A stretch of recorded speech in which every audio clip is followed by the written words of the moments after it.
Howdy folks, today is Thursday, October 30th. It is 1:46 p.m. and I'm here on Front Street West in front of Union Station in downtown Toronto. And normally on October 30th I'd go out to one of the many neighborhoods in the city and check out some of the Halloween decorations, but it's supposed to be a bit rainy tonight. It's a little bit on the cool side. And I've got a better idea for a walk, at least in my mind, as I think Blue Jays fever has gripped the city. Tomorrow night will be Game 6 of the World Series here in Toronto, something we haven't experienced since 1993 as we look at the intersection of Bay and Front Street. So in this one I'll be talking about the Jays and dropping some interesting facts you may already know if you're a big baseball fan. I'll talk a little bit about my experience growing up watching the Blue Jays. And what I'll be doing is starting from Union Station, the busiest transportation hub in the city, and walking over towards the SkyDome via the indoor SkyWalk. That's the first ever route I took to see a Blue Jay game at the SkyDome. That would have been back in 1989.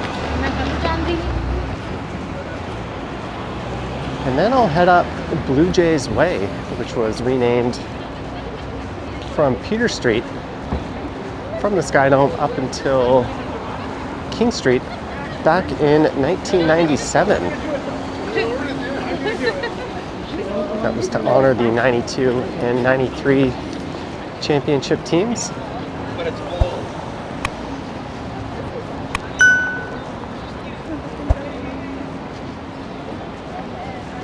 And to get from Union Station here to the SkyDome, you have three main routes you could take. One of them would be just to continue along Front Street here all the way over to John, as the CN Tower marks pretty much where the SkyDome is. Another one would be to take the indoor SkyWalk route, which is what we're doing today. Or you could head to the south end of Union Station where the Scotiabank Arena is. And you could walk along Raptors Way and Bremner Boulevard to the Dome. Let's head into Union Station.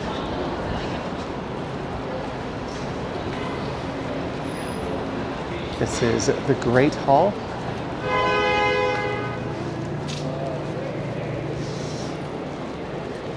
And this is connected to the subway, as well as streetcars. There's a bus terminal connected to Union over in CIBC Square.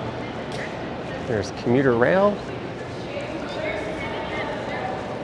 as well as the Via train and the Up Express, which we'll be walking by, which the station is located in the SkyWalk.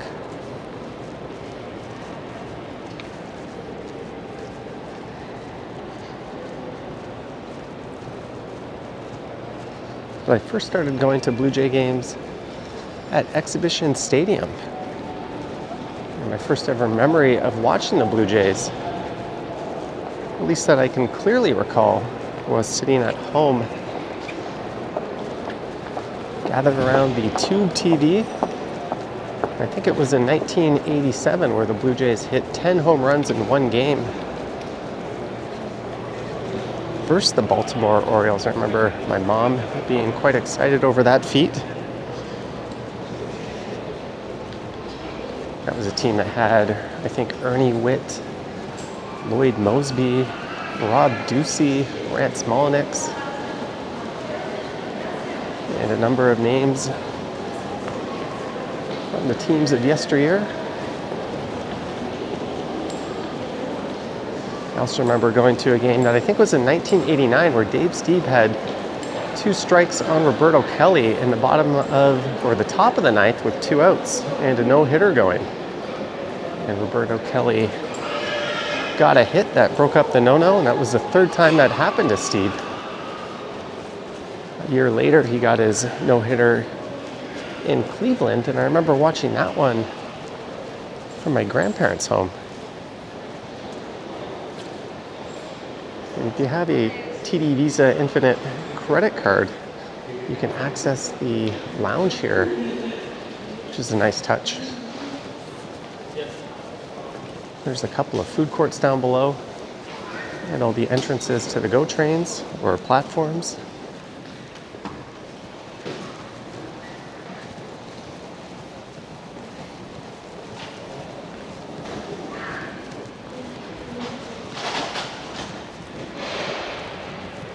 This takes us to the SkyWalk, which you can also connect to Ripley's Aquarium and the CN Tower as well. I distinctly remember walking through here to go to that first ever series at the SkyDome. This whole area was painted red and yellow. And I'm pretty sure there was a McDonald's right here. Oh, look at that.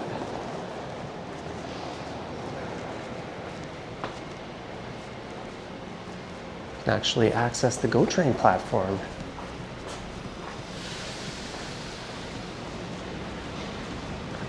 I didn't know there was an entrance to this platform right here. But the Up Express train that goes to the airport is right there.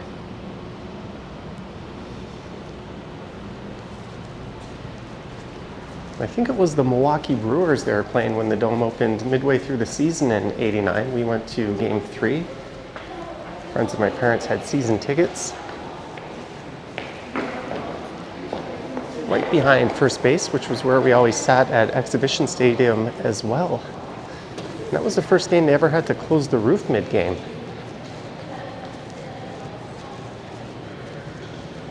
I've been to hundreds of Blue Jay games over the years, and they're easily my favorite team in the city. I never get that excited when the Leafs are in the playoffs. So this is about as big as it gets for me and sports anyways. I can't think of a single event I'd rather have than this. I would take this over Canada in a World Cup final, or over the Leafs in the Stanley Cup. There's the entrance to the Up Express. This was all stores back then. I remember there being a memorabilia store. I bought a John Alderud rookie before a game, or a rookie card.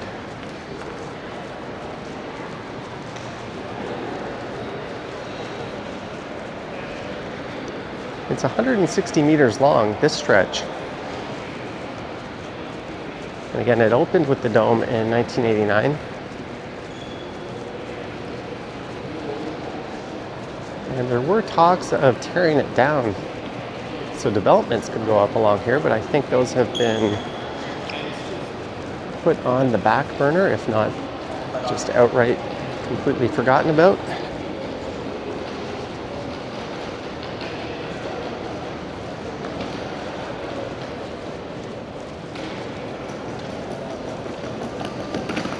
I filmed a number of movies and TV shows here over the years as well.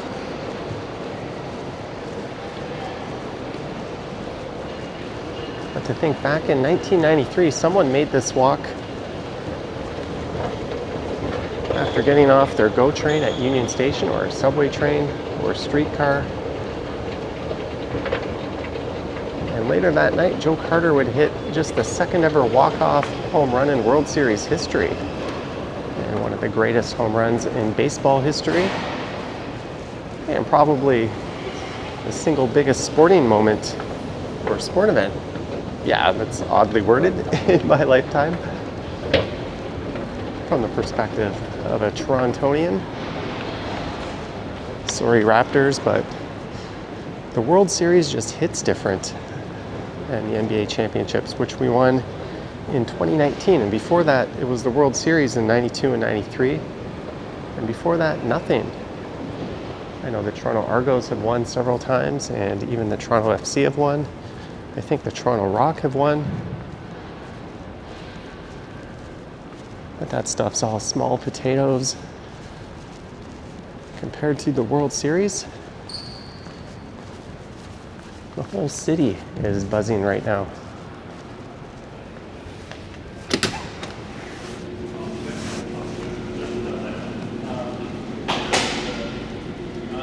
There's a GO train.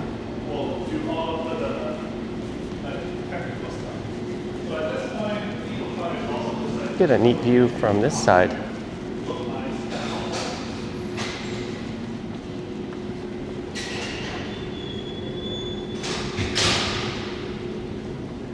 So tomorrow is Game 6, and here's a fun fact. The Blue Jays have played only 2 World Series before, both going 6 games, and both times they won in Game 6. So they are 2-0, winning World Series in 6 games. 92 being, of course, that great Atlanta Braves team, and 93 versus the Phillies.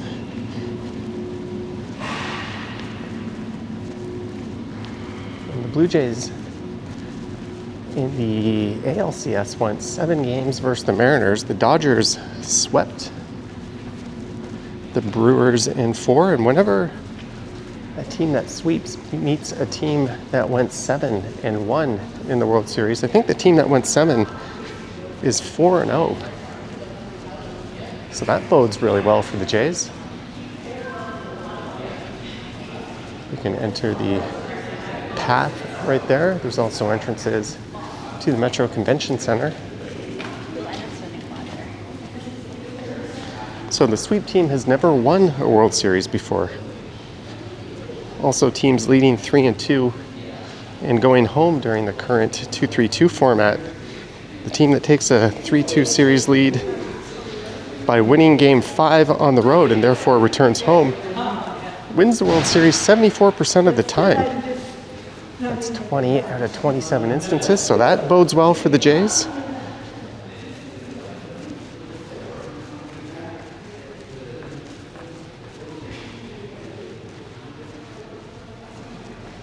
But this is it for the SkyWalk. I almost never take this way when I go to a baseball game. I almost always walk along Front or Bremner, but this is certainly an option.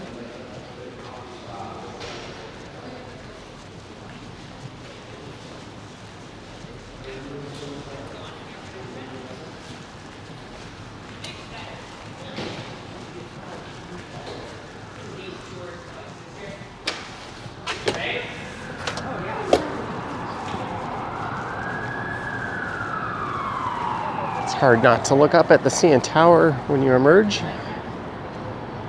from the SkyWalk and the rail corridor. This is much busier during rush hour. There are pretty much non-stop GO trains going to and from.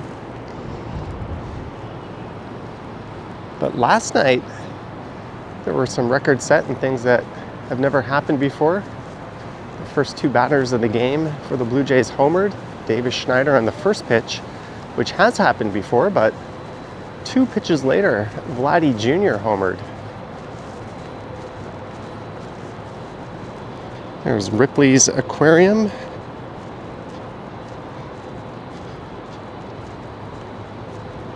I think that opened in 2003. There's also the Rec Room, which is a Dave & Buster's style establishment across the street.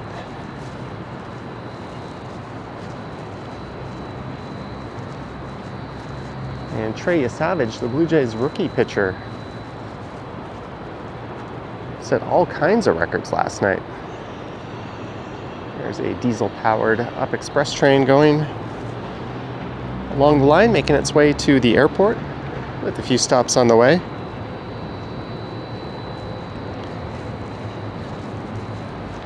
Trey is just 22 years old, and earlier in the season started in Junior A. He then moved up to High A and then Double A and Triple A before debuting for the Jays just 8 games ago versus the Kansas City Royals. And he was the Game 1 starter of the World Series. That's pretty much unheard of. And last night, he set a record for the most strikeouts without a single walk. He struck out 12 and walked 0. So he had excellent command. Often, pitchers who strike guys out a lot will throw a few walks or have a few walks over the game, as there's certain hitters they want to pitch around. Guys like Ohtani, they don't mind trying to get them to chase, and if they put them on with ball 4, so be it. He's also had multiple 10-plus strikeout games. He's the first rookie to ever do that. He's got 39 strikeouts in the postseason, which is a new rookie record. As I walk towards the SkyDome, he became the first rookie in World Series history to record 5 consecutive strikeouts. And he generated 23 swings and misses, which is the most in a World Series game by a pitcher since 2008. And he did all of that in just his 8th ever MLB start. So he's got more experience pitching in the postseason than the regular season even. I think he's racked up more innings in the postseason. There's Ripley's Aquarium and the South Core beyond it.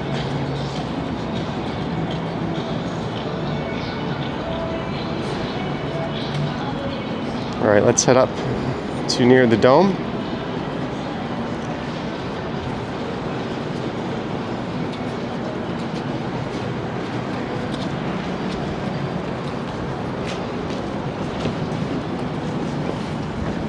But 12 strikeouts in a game by a rookie, especially against that loaded, that kind of aging Dodgers team, is pretty unbelievable.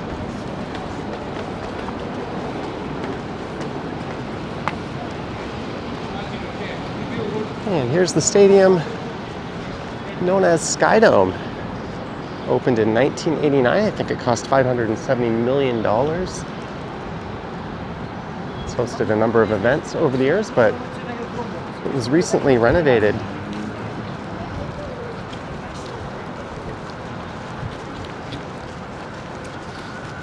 To be a baseball first facility. I just stepped in a giant puddle. This is the north end of the stadium.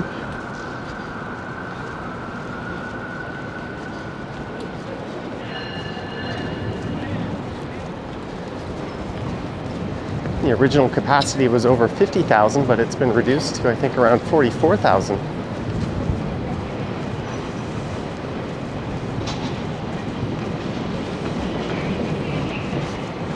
This is the Marriott Hotel coming up. I think it was originally a Renaissance hotel. And back in the early 90s, once a year, my grandparents used to like to treat themselves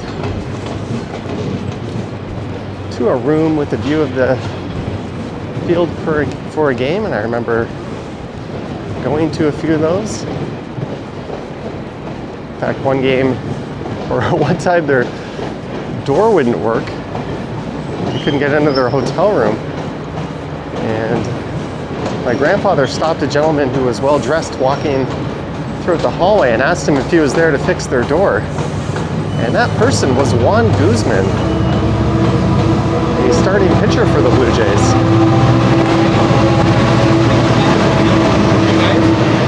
Made even more funny by the fact that Guzman was my grandmother's favorite player. Here's the entrance to the Marriott. You could look to pay about $8,000 to $9,000 for a room with a view for the World Series.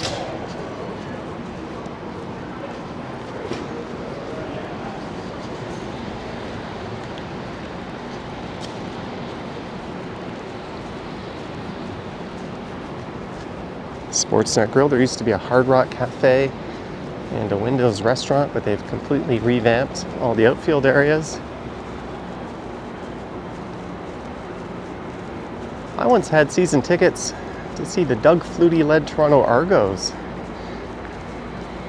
at the SkyDome. I know they changed its name, but there's been a very strong push and a very relentless one to rename it officially back to SkyDome.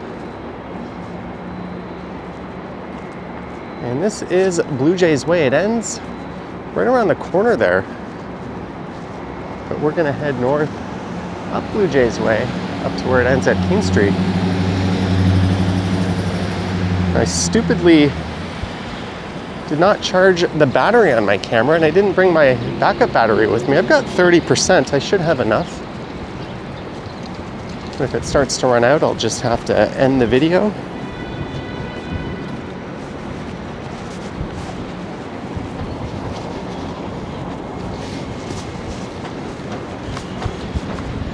They held what's considered one of the greatest WrestleManias of all time at the SkyDome. They held soccer there, NFL football. The auto show once used the SkyDome floor.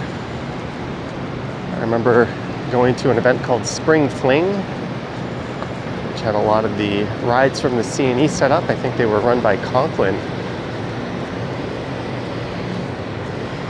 But now it's mostly just concerts and baseball. And the former Molson Amphitheater, which became Budweiser Stage, is now going to be called the RBC Amphitheater, which is an outdoor music venue, is being converted into an indoor music venue. And they also built Rogers Stadium up at Downstreet Park, so there'll be a lot less concerts at the Dome. It's also down the street from Scotiabank Arena. You can see the non-field facing hotel rooms from this angle. And those famous fan sculptures on the side of the building.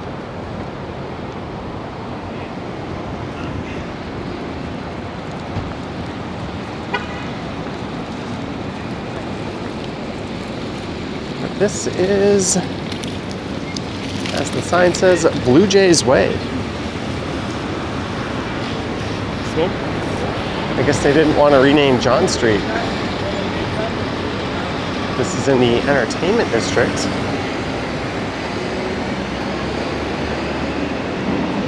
Again, it was renamed in 1997. And the city followed suit with a block of Bremner Boulevard after the 2019 Raptors Championship and renamed that Raptors Way. It's kind of funny, the home where the Leafs play has a street called Raptors Way and nothing named after the Leafs. They haven't won since '67.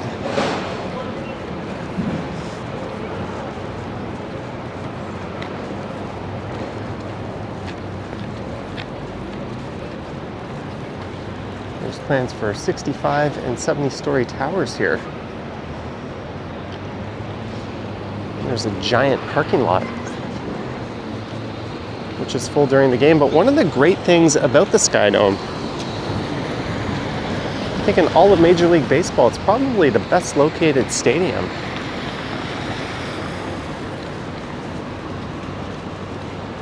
And I think they were wise to thoroughly renovate the stadium rather than either relocate to a different part of the city or tear it down and temporarily relocate for the 4 or 5 years it took to construct a new one.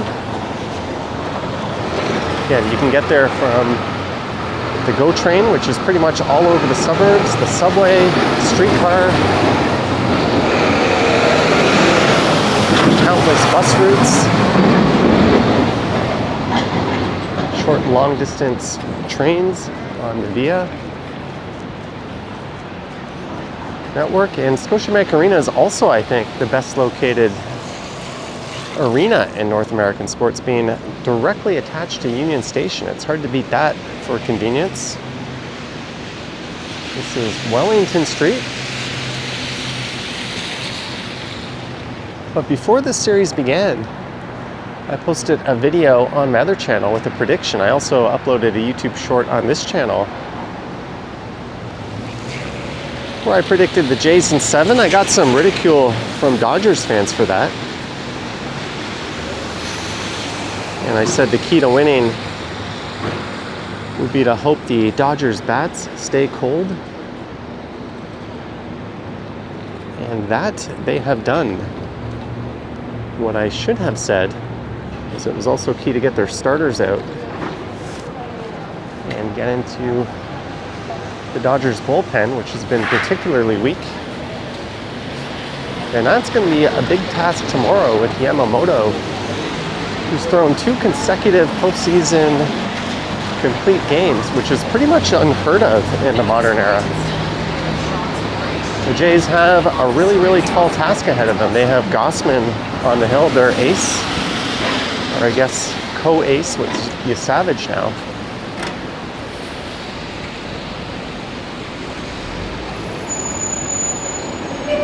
But what's really interesting is from the Dodgers' perspective, their backs are against the wall. And in baseball, or any sport in a best of 7, but in baseball particularly, you don't normally put your starters in the bullpen, but for the next 2 days, we're going to be doing that. It's going to require all hands on deck. So who knows who we might see come out of the pen for the Dodgers. And the Blue Jays will take that approach. If it goes Game 7, we might see a Savage out there with his cleats on. We'll definitely see Shane Bieber out there. But this is Mercer Street, former home of the Second City. And that used to be where the iconic Wayne Gretzky's restaurant was.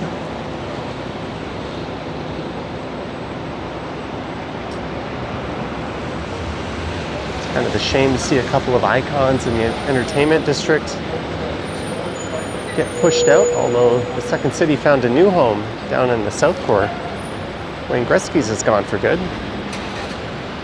There's the Bisha Hotel.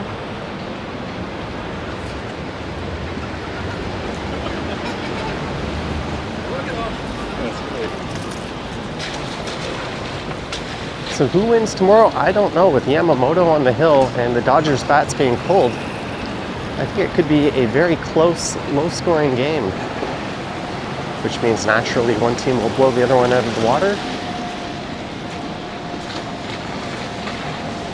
But if you put a gun to my head,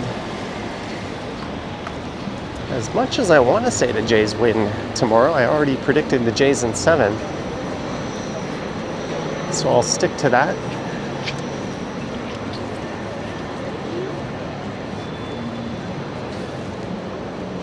Remains to be seen if Springer will get into the lineup, but I'm really glad that Barger has earned that everyday status. It was quite ridiculous during that 18th inning game, or 18-inning game, that he was pulled for Miles Straw to pinch run for him. That was a very minor upgrade on the base paths. And not an upgrade anywhere else. Straw is a slightly better outfielder in the sense that he can cover more ground, but Barger has the much better arm. So I think that's a wash in hitting, regardless if it's a lefty or righty. I think Barger is a significant upgrade. So it was good to see him get the start versus the lefty last night.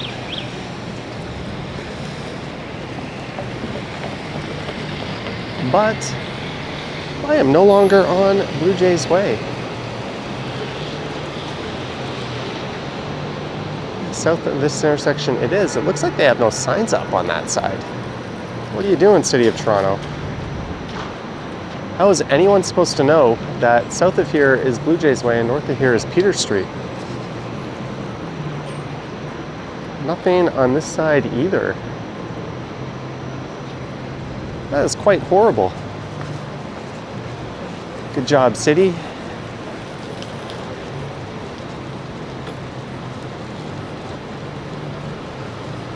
But Peter Street ends to the north at Queen Street. I've still got 23% on the old battery.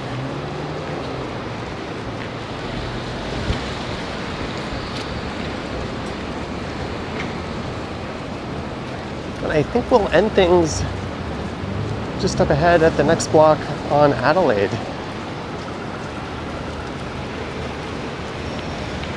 And I'll power walk myself over to St. Andrew Station, go home and get this video up for tomorrow. Yeah, normally I do some Halloween focused walks on the 30th and get those up for Halloween morning, which is also my brother's birthday. I've renamed Halloween to Game 6 Day. I don't know if at any what my live stream plans will be tomorrow. But if you're watching this, stay tuned to both channels, as I might do something on this channel or over on the Johnny Stumbles channel. But down in the comments, let me know who you think is going to win tonight and who you're rooting for as well, because those could be two different things. And I look forward to your thoughts and comments in general on the SkyDome and the city in this video. If you wish to support what I do, there's links to my Patreon and YouTube channel membership down in the description. I've got an Instagram account at Johnny Strides, since I failed to zoom in to the dome. And there is a super thanks button appearing down below if you wish to say thanks that way. Anyways, go Jays go. Thank you for watching, and I will catch you in the next one. Yoink.